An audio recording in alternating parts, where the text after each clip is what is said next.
Doctor बीना कौशिक, इतिहास विभाग, SPC राजकीय महाविद्यालय अजमेर। आज का मेरा टॉपिक है कुतुबुद्दीन ऐबक की उपलब्धियाँ। ये पार्ट 2 है कुतुबुद्दीन ऐबक की। इससे पहले प्रारंभिक कठिनाइयों पर मैंने आप लोगों को बता चुकी हूँ। 1206 में मोहम्मद गौरी की मृत्यु के बाद ऐबक लाहौर और दिल्ली का शासक बना। गौरी के कोई पुत्र नहीं था। शासक बनने के बाद उसने ना तो सुल्तान की पदवी धारण की और ना ही अपने नाम का खुतबा पढ़वाया और ना ही अपने नाम के सिक्के चलाए।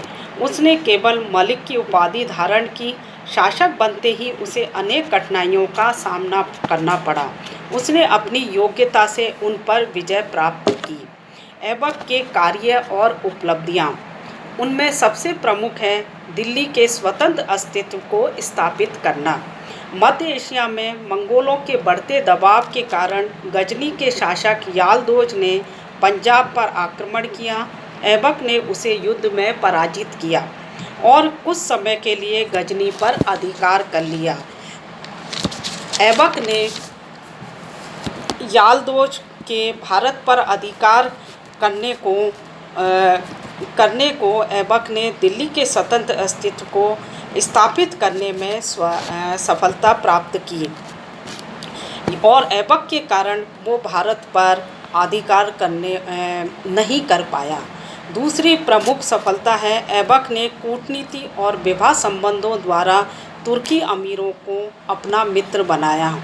ऐबक ने अपनी पुत्री का विवाह इल्तुतमिश व अपनी बहन का विवाह नासिरुद्दीन कुबाचा से किया, जिससे तुर्की अमीर उसके वफादार बन गए हैं और कुछ समय के लिए उन्होंने विद्रोह करना छोड़ दिया। तीसरा महत्वपूर्ण कार्य था ऐबक का बंगाल पर अधिकार करना। बंगाल उस समय उत्तर भारत में एक प्रमुख धनी संपन्न राज्य था।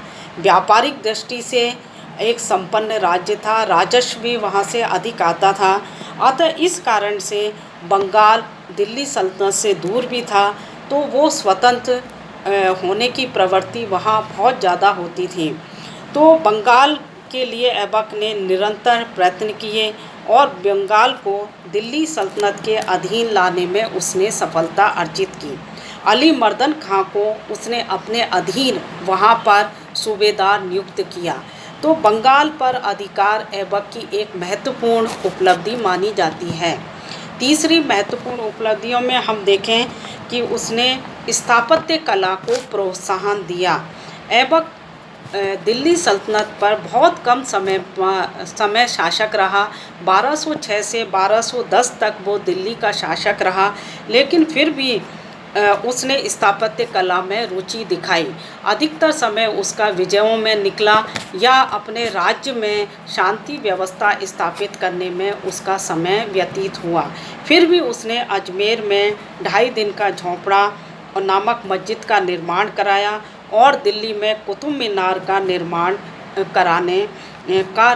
प्रारंभ किया।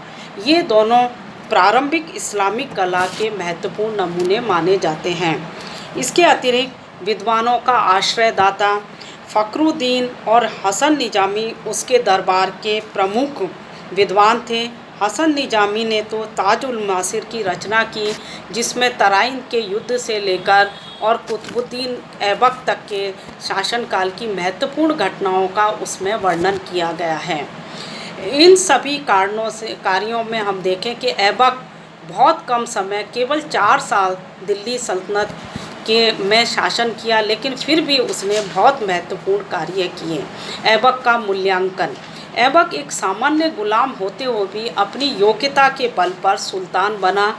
दानी होने के कारण उसे लक्ष्य दाता, लाखों का देने वाला कहा जाता है। गौरी की भारत में की गई सभी विजयों में उसका महत्वपूर्ण योगदान रहा है। उसने उन विजयों को न केवल सुरक्षित रखा अपितु उन्हें संगठित भी किया। उसने दूरदर्शिता और कूटनीति अपनाते हुए तुर्की अमीरों को अपने अधीन किया। उसने भारत के मुस्लिम राज्य को मध्य एशिया की राजनीति से अलग किया। इन सभी कारणों से उसे भारत में तुर्की राज्य का संस्थापक माना जाता है। इस टॉपिक के संदर्भ में कुछ प्रश्न हैं, वो मैं लिखा देती हूँ। पहला है, ऐबक की प्रमुख उपलब्धियों का वर्णन कीजिए।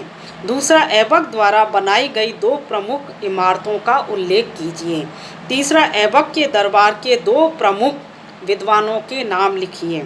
चौथा, हसन निजामी की पुस्तक का क्या नाम था? धन्यवाद।